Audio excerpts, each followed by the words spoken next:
pilit nilang wasakin at sirain po ang EDSI. Anong sabi nila po, mga kaibigan? Magantabay lang kayo. Lalabas ni Papa Eds ang katotohanan po. Nang tunay na mahal po ni Papa Edo po ay si Mariel. Binanggit niya po yun. Nang tunay po na love, mahal ni Papa Edo po ay si Mariel. At ang sabi niya po, hintay-hintay lang kayo. Lalabas na yon.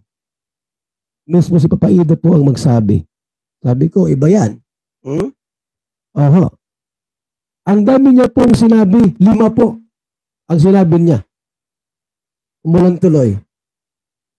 Umulan tuloy po mga kaibigan. Ibig sabihin po, sumang-ayon yung langit sa sinabi ko.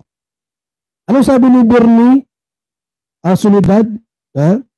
Yung lahat ng sinabi ni Papa Edo po doon sa Hong Kong, lahat ay fake. Pakitang tao lang daw po lahat yon. At hindi totoo. Grabe yung mga paratang no, mga kaibigan. Kasi ang tunay daw po na minahal ni Papa Edo ay si Mariel at hindi po si Biancy. Iwan ko lang kung maniwala kayo sa kanya. Anong sabi po dito mga kaibigan? Malapit na na pong mabubuwag ang EDSI. Maniwala kayo doon? Grabe naman. Ako, EDSI talaga ako. Pero sabi niya po, malapit lang mabubuwag ang EDSI. Sinabi ni Bernie Solidad. At sabi niya, mahina na po ang EDSI ngayon. Mahina na po ang EDSI. At mismo si Papa Edo po ang magsasabi na ang kanyang papakasalan, mamahalin ay si Mariel. Iwan ko lang Ngayon po mga kalingap, mga kaibigan, inuhuli ko ito kung taga saan itong si Bernie Solidad. Pinacheck ko muna sa NBI ito. Para malaman ko sino ba itong Bernie Solidad na ang lakas loob na magsabi na lahat ng sinabi ni Papa Edo sa Hong Kong po ay lahat po ay peke at hindi totoo. Masakit mga kaibigan. Sa mga EDSI natin dyan na nagmamahal kay Biancy, kay Papa Edo, abay, ito? Alarming ito mga kaibigan. Baka ito po yung maging nagagawa. Pala hindi mawala yung isa ni Mariel ay, abay tumigil na kayo. Hindi nyo kayang buwagin po ang love team na ito. Wala na mga kabuwag nito. Sino pa po diyan? Pwedeng magpanong bubuwagin yung EDSI po. Nagsabi na si Kuya Bal nung nakaraan na aalamin at aalamin niya ang katotohanan patungkol dito sa mga tao o grupo o kung sino man yan, sponsor man yan, o kung sino man ang may-ari ng Earth na yan, ng universe na inaako na ang lahat ng sangkatauhan at gustong sila na ang mamalakad. Pipilitin ni Kuya Bal na alisan ng maskara itong mga tao nito na gustong magpabagsak sa EDSI. Gagawin ng lahat, masunod lamang ang kanilang kagustuhan. Hindi porket may kakayanan kayo, hindi porket may contribution kayo, hindi porket malaki ang inyong bahagi sa kalinga, malaki ang inyong bahagi sa mga taong inyong tinutulungan, ay kailangan kayo na rin ang masusunod. O kailangan kayo ang magbigay ng direksyon sa Kalingap o magbigay ng direksyon sa buhay nila Kalingap Edo o ni Biancy na ayaw namin kay Kalingap Edo. Ayaw namin kay Biancy. Kaya nalalapit na ang araw, nababagsak na ang EDSI. Yan yung ating mga naririnig. Kaya patuloy na ginagamit nila itong si Mariel. Mariel ng Mariel ng Mariel. Ang daming dapat gawin. Pwede kang maglaba, humili ng sabon ng Ariel para mas marami ka pang maisampay. Hindi kung ano-ano ang inyong mga pinagsasabi habang kayo ay kumakampay at umiinom at pinagkikismisan ang buhay ng iba. Lalo na dito sa EDSI. Hindi ba? Malalaman at malalaman niya, mababalatan kung sino yung mga tao, kung sino man ang mga grupo o individual na ginagamit si Mariel para sirain ang EDSI. Na ginagamit ang lahat ng paraan, ang pagkakataon, para tuluyang pabagsakin ng EDSI. Gaya nga ng sabi ni Kuya Bal, kahit sino ka pa, at sa tingin mo ikaw na ang pinakamakapangyarihan, hahanap-hanapin pa rin ni Kuya Bal ang katotohanan kahit sino pa ang maapakan.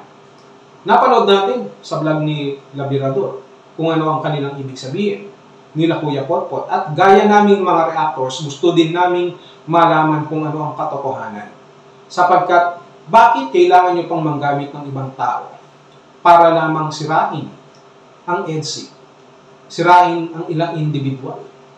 Bakit kailangan nyong kairanin ang inyong mga pananalapi, ang inyong estado sa buhay para lamang mang-apak ng buhay ng iba?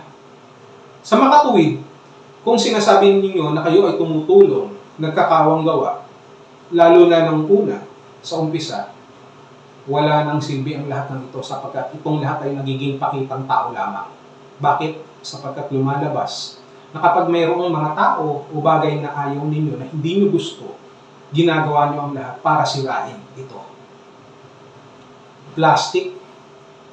Kapag nalaman ng tuluyan nila Kuya Bal at naalisan na ng maskara yung mga tao na yan na nasa likod din ni Mariel, na nagtatago, maghahalo ang balat sa tingalupan.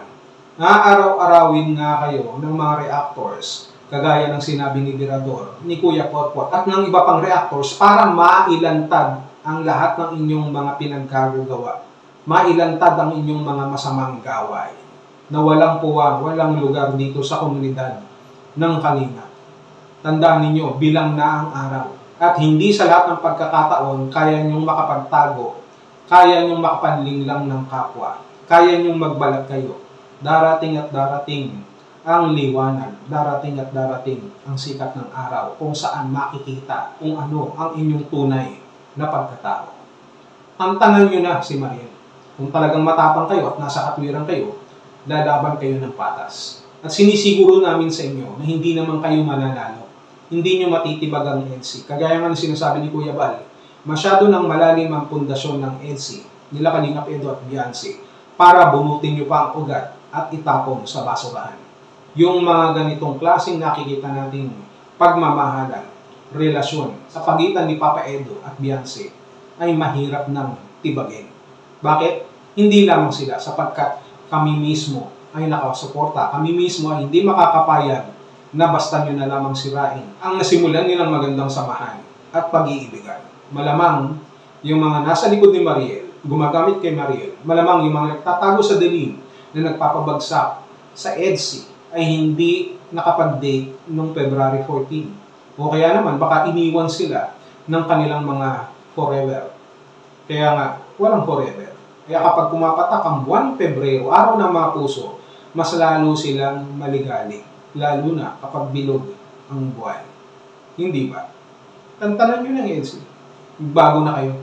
Paparating na ang March. You should move forward and march. March and straight ahead to the right way. Yan ha. Tinuturuan na namin kayo. Para naman hindi puro ekis ang ginagawa nyo sa buhay nyo. Kawawa naman yung pamilya nyo. Ang mga anak nyo, yan ba ituturo nyo sa pamilya nyo? Sa tingin nyo, magiging proud sila sa pinagagagawa nyo? Malamang hindi. Kaya may pagkakataon pa.